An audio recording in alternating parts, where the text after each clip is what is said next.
Sebelumnya saya ngasih tahu anak kalau kaleng bekas larutan bisa dijadiin alat masak-masakan untuk memasak telur. Ternyata dia antusias dan sangat menyukainya. Tapi apinya itu loh dari lilin yang berbahaya untuk bermain anak-anak dan tentunya akan cepat habis. Kali ini saya akan rubah dari penggunaan api lilin menjadi listrik tegangan rendah agar tidak boros lilin dan aman untuk anak-anak.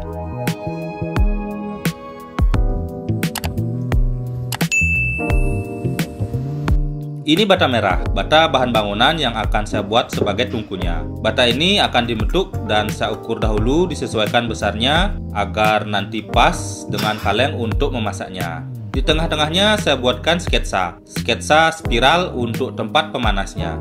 Kini mulai ke pembentukan dan pengukiran batanya. Saya ukir dahulu sketsa spiralnya. Ukirannya dibentuk seperti parit dengan cekungan sedikit agak ke dalam.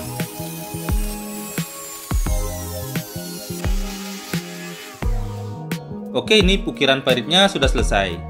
Lalu di ujung-ujung parit spiralnya itu dibuatkan lubang menembus batanya. Dua lubang ini nanti sebagai jalur kabelnya.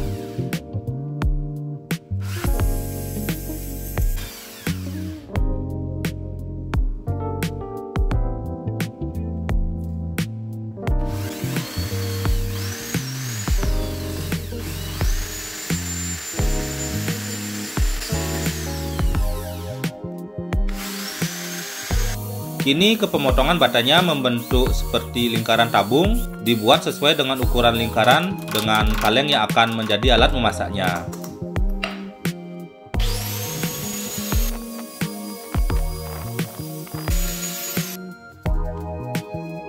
Oke, ini tungku batanya sudah jadi.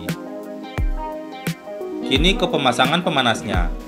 Saya beri dulu kabel-kabel untuk sambungan ke sumber listriknya.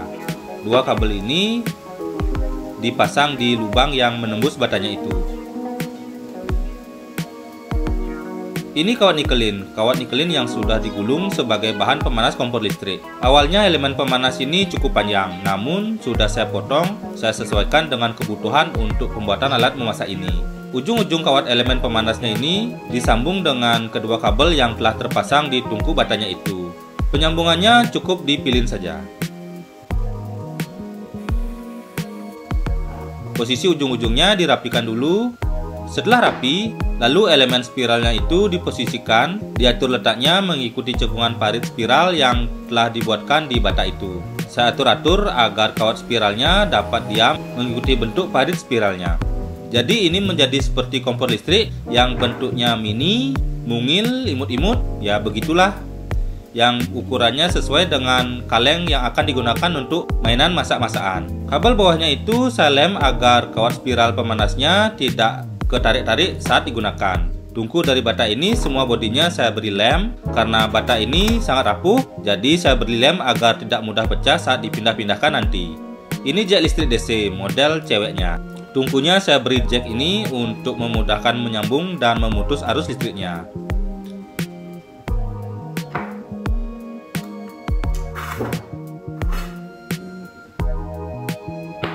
Ini fiberglass. Fiberglass ini dipasang menutupi kawat elemen pemanasnya. Tujuannya agar nanti elemen pemanasnya tidak bersentuhan langsung dengan alat memasaknya. Tujuannya agar nanti elemen pemanasnya tidak bersentuhan langsung dengan plat alat memasaknya. Ini tungku pemanasnya sudah jadi. Alat memasaknya saya pakai kaleng bekas minuman ini. Besarnya sama dengan kaleng bekas larutan.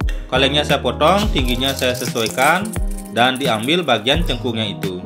Lalu kalengnya itu dipasangkan di tungku pemanasnya.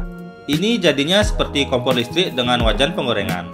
Sumber daya listriknya saya pakai adaptor bekas laptop ini. Adaptor ini tegangannya 19 volt dengan arus sekitar 3,4 ampere. Jadi listriknya tidak langsung dari PLN yang tegangannya sangat berbahaya jika bersentuhan langsung dengan tubuh kita. Saya coba dulu alatnya. Saya beri sedikit minyak goreng. Minyaknya diratakan dulu agar bahan yang dimasak nanti tidak lengket. Saya coba untuk masak telur kocok. Kita tahu kalau telur itu mudah matang kalau terkena panas. Saya beri kalengnya agak penuh. Saya rasa ini kalengnya kurang bagus, tidak seperti kaleng larutan yang sisinya itu sangat halus. Ini telurnya masih dapat lengket meski sudah diberi minyak yang harapannya tidak lengket di kalengnya itu. Telurnya saya bolak-balik agar matangnya bagus. Menurut saya alat ini berfungsi dengan baik meski panasnya tidak sepanas menggunakan api. telurnya dapat matang dengan baik meski tidak secepat menggunakan api dari lilin seperti yang dipraktekkan ke anak-anak sebelumnya. Oke, sekarang alat masak-masaknya ini akan saya tunjukkan ke anak-anak. Untuk pertama, saya dampingi dahulu penggunaannya. Meski sebenarnya mereka sudah mengerti apa yang harus dilakukan. Mereka antusias sekali bermain masak-masakan dengan alat yang saya buat ini. Walaupun ini tidak menggunakan api dan listrik di tungkunya bertegangan rendah, namun ini juga harus tetap didampingi karena mereka masih terlalu kecil untuk bermain masak-masakan dengan bahan yang sungguhan seperti ini.